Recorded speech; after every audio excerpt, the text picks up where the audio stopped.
Welcome to Olympian Water Testing, giving you the best in water analysis. Today we're looking at Harvard Public Health with a fundamental question: is fluoridated drinking water safe? A lot of people think it is, but they might have some evidence to the contrary. What is that? We'll take a look. First, they assert countries that do not fluoridate water have also seen big drops in the rate of cavities. Since the mid-1940s, compounds containing the mineral fluoride have been added to the community water supplies throughout the U.S. to prevent tooth decay. Health concerns expressed by opponents have largely been dismissed until recently. Now, evidence is mounting that in an era of fluoride toothpaste and other consumer products that boost dental health, the potential risk from consuming fluoridated water may outweigh the benefits for some individuals.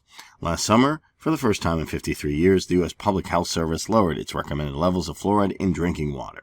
So, do they have evidence? Well, let's actually take a look.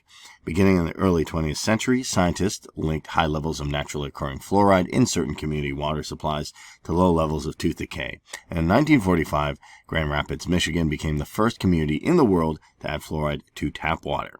When subsequent studies showed a significant lower rate of cavities in school children, water fluoridation spread to other towns and cities, and U.S. Centers for Disease Control and Prevention named community water fluoridation one of the 10 great public health achievements of the 20th century. But is it? Because many experts now question the scientific basis for the intervention, and in June 2015, the Cochrane Collaboration, a global independent network of researchers and healthcare professionals known for rigorous scientific reviews of public health policies, published an analysis of 20 key studies on water fluoridation.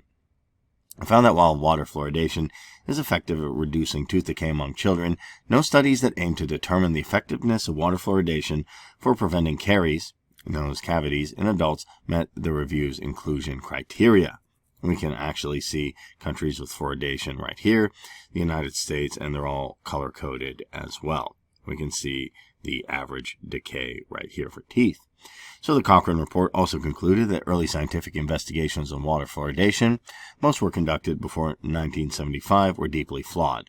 They had concerns about the method or the reporting of the results, and in 97% of the studies, authors noted one problem the early studies didn't take into account was the subsequent widespread use of fluoride-containing toothpaste and other dental floral supplements, which also prevent cavities. And that might explain why countries that do not fluoridate their water have also seen big drops in cavity rates. We can also see countries without fluoridated water, color-coded right here, and what the conclusion is. So, what did they come up with? Moreover, fluoride might be dangerous at high levels. Excessive fluoride can cause fluorosis, change in tooth enamel that range from barely noticeable white spots to staining and pitting, and fluoride can also be concentrated in the bone, stimulating bone cell growth, altering the tissue structure and weakening the skeleton. Perhaps most worrisome is the preliminary research in laboratory animals suggesting the high levels of fluoride may be toxic to brain and nerve cells, and human epidemiology studies have identified possible links to learning, memory, and cognition deficits. So some of these studies have focused on populations with fluoride exposures higher than those typically provided by U.S. water supplies.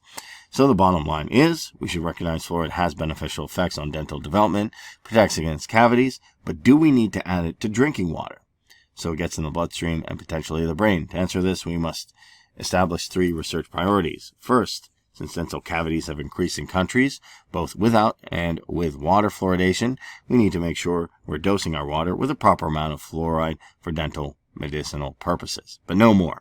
Second, we need to make sure fluoridation doesn't risk of adverse health effects, and in particular, we need basic research on animals that help understand the mechanisms by which fluoride may be toxic to the developing brain.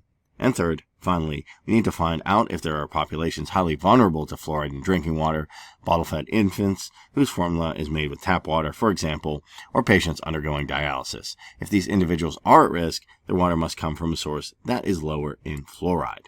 So that's a very interesting study, and you can draw your own conclusion: is fluoridated drinking water safe? We can see that maybe some cases some people are saying it is, and in some cases people are saying it's not.